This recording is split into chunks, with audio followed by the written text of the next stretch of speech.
It rains a lot in Portland. That if I buy a home in Portland or Vancouver, I don't want to have to worry about flooding. This is a question that came up a couple days ago from a person who reached out from YouTube. And I figured if she has this question, so do a lot of others. So this is a good topic for a short video. This is Joseph Nelson with the Ascend Home Team. I specialize in relocation buyers coming to the Portland and Vancouver area. In order for you to start your own moving experience, you will have to call or text me. I have no way to get a hold of you. All of my contact information is shown below each video. And call or text 24/7. And the phone number shown is my personal cell phone. If you want the short answer on flooding in the Portland-Vancouver area, then I'll give it to you right here. We don't have a problem with flooding in the Portland and Vancouver area. Now, to drill down a little further, there are a few exceptions. For the most part, the Portland and Vancouver area is not flat. We have a lot of bumps and hills. No widespread areas where the Columbia or Willamette rivers can spill over their bank, and this does happen periodically, but there is no widespread areas where homes are in danger. Plus, being that it rains here a lot, our infrastructure is such that it allows for all but the most catastrophic floods for this water to be taken away safely. Now, I was a landscaper for 30 years, and I know that if we're talking about a drainage system for around a home, I would ask, how much rain do you want me to design this system for? Because with apocalyptic rainstorms, it's typically not cost effective to plan for 1 in 100 or 1 in a 500 year event. So the same is true for the infrastructure that exists in the Portland and Vancouver area. It has been designed for a certain amount of rain at any one given time. So being such, it is possible to get street flooding that does not recede quickly. But this generally does not affect the homes. If your perspective is from like the Sun Belt in the Southwest, where they typically don't get much rain, and when they do get rain, it can be in huge amounts, Portland and Vancouver are set up a little differently, and we don't typically get these monsoon-type flooding that the cities in the Southwest get.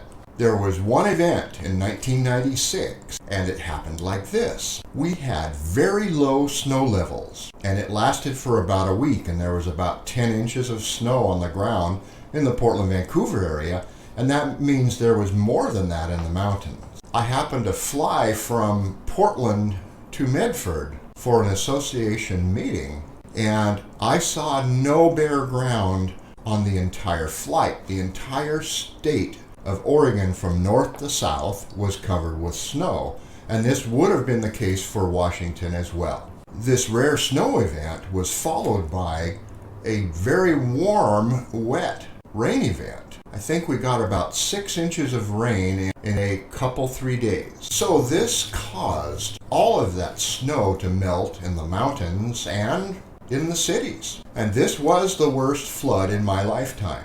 All of the rivers were over flood stage, spilling into the surrounding areas. The downtown commercial part of Oregon City was flooded. It had about 3 feet of water on Main Street in Oregon City. But this is a business district. The homes were all above the floodwater. And I even remember seeing news footage of a floating home, which should have been held by its pilings, going over the Oregon City Falls. So there was a lot of street flooding on the lowest portions near rivers. Homes along Johnson Creek in Portland were flooded. Many roads, especially in Portland in the southeast, were impassable due to high standing water. I had a friend get trapped in the mountains because the road he took to get out of the mountains, the bridge washed out. And so he had to travel another 40 miles up and back around to get out of the mountains. You know, many of our dams here were built for both generation hydroelectric power and to aid in flood control, to hold back water when too much is coming out of the mountains and to release it slowly so that it doesn't pose a flood threat.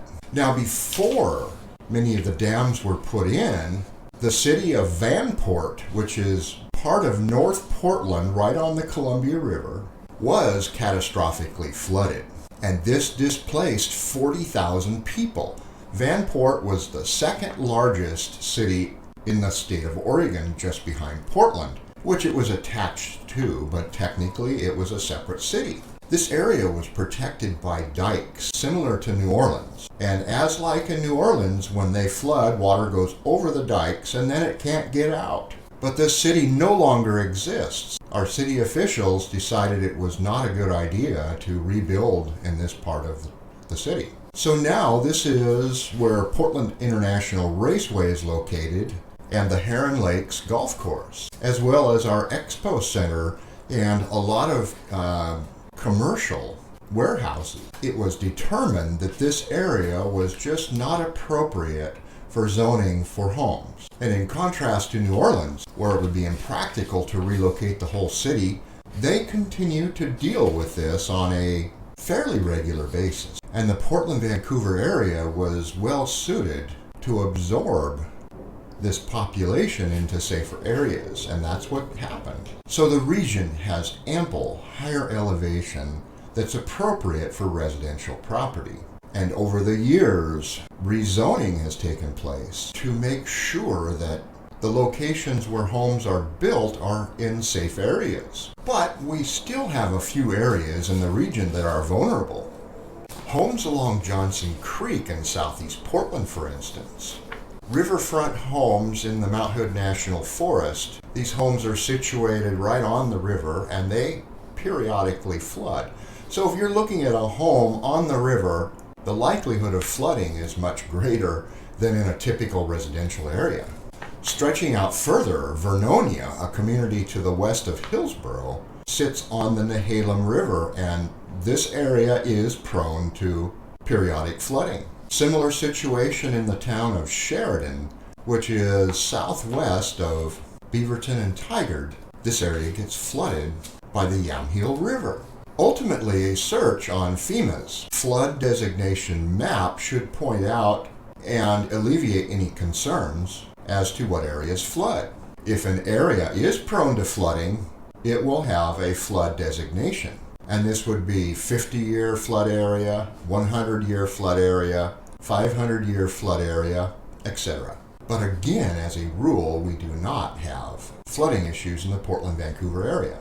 Reaching further out into Washington as you go north into Longview, Kelso, and Centralia, there are some areas up there that are pretty low-lying, and these areas are subject to flood. But again, I would check the federal flood map, and these are very specific down to each property.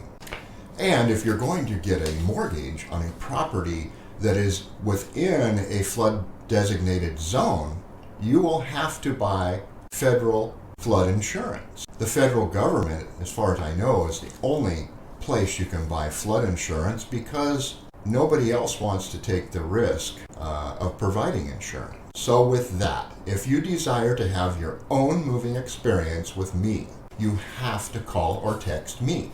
Otherwise, we will never connect. I cannot contact you. So with that, I am waiting for your text or call. Thank you.